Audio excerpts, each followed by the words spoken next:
Ibu hakim ini mengira hari pembalasan telah tiba, sampai ia sadar yang sebenarnya.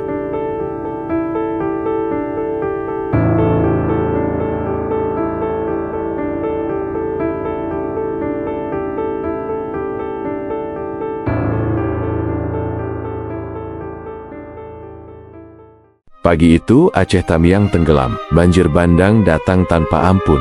Dan di tengah kekacauan itu, ada satu kisah yang membuat banyak orang terdiam. Kisah tentang seorang hakim, seorang terpidana, dan sebuah kejadian yang mengubah cara kita melihat manusia. Seminggu sebelum banjir besar itu terjadi, sebuah persidangan kecil berlangsung di Pengadilan Negeri Aceh Tamiang. Kasusnya sederhana, hanya kasus pencurian berondolan sawit. Tapi hukum tetaplah hukum. Sekecil apapun kasusnya, tetap harus ditegakkan.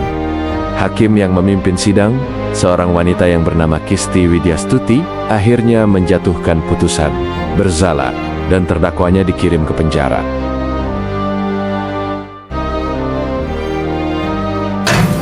Sejauh ini, tidak ada yang aneh, tidak ada yang istimewa. Hanya persidangan rutin seperti biasanya, sampai banjir itu datang.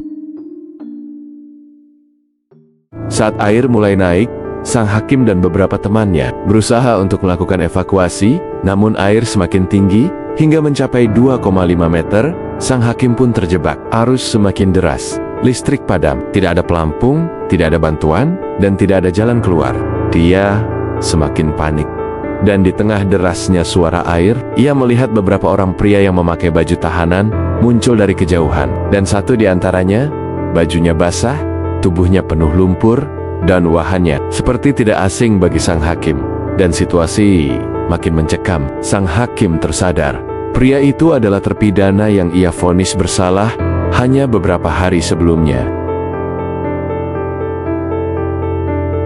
Sang hakim gemetar. Dalam situasi seperti ini, ia merasa benar-benar tak berdaya. Tak ada polisi, tak ada satpam, tak ada siapa-siapa.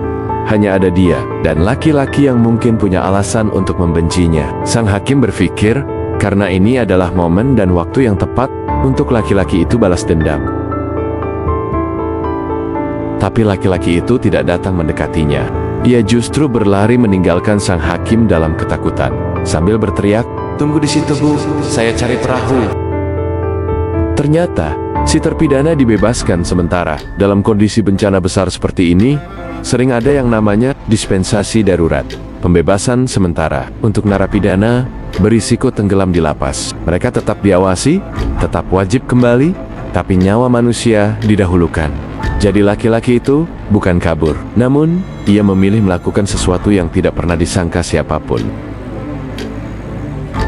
Setelah beberapa menit, laki-laki itu muncul lagi dengan sebuah sampan kecil yang ia temukan dari warga. Ia mendayung melawan arus dengan kesulitan luar biasa sampai akhirnya tiba di tempat Bu Hakim terjebak.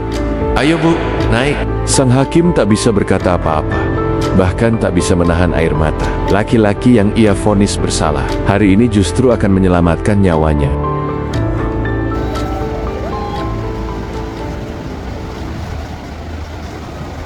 Banjir Sumatera, khususnya Aceh Tamiang, merenggut banyak hal. Tapi di tengah kehancuran itu, muncul satu pelajaran tentang manusia, bahwa kesalahan tidak selalu mematikan kebaikan, bahwa hati yang pernah tergelincir masih bisa memilih untuk menolong tanpa syarat. Dan bagi Bu Hakim Kisti Widyastuti, hari itu menjadi pengingat besar. Keadilan mungkin hitam dan putih, tapi manusia tidak pernah sesederhana itu. Kisah ini bukan tentang hukum, bukan tentang pencurian, ini tentang kemanusiaan. Dan mungkin, kisah seperti inilah yang membuat kita sadar bahwa kebaikan bisa datang dari arah yang tidak pernah kita sangka.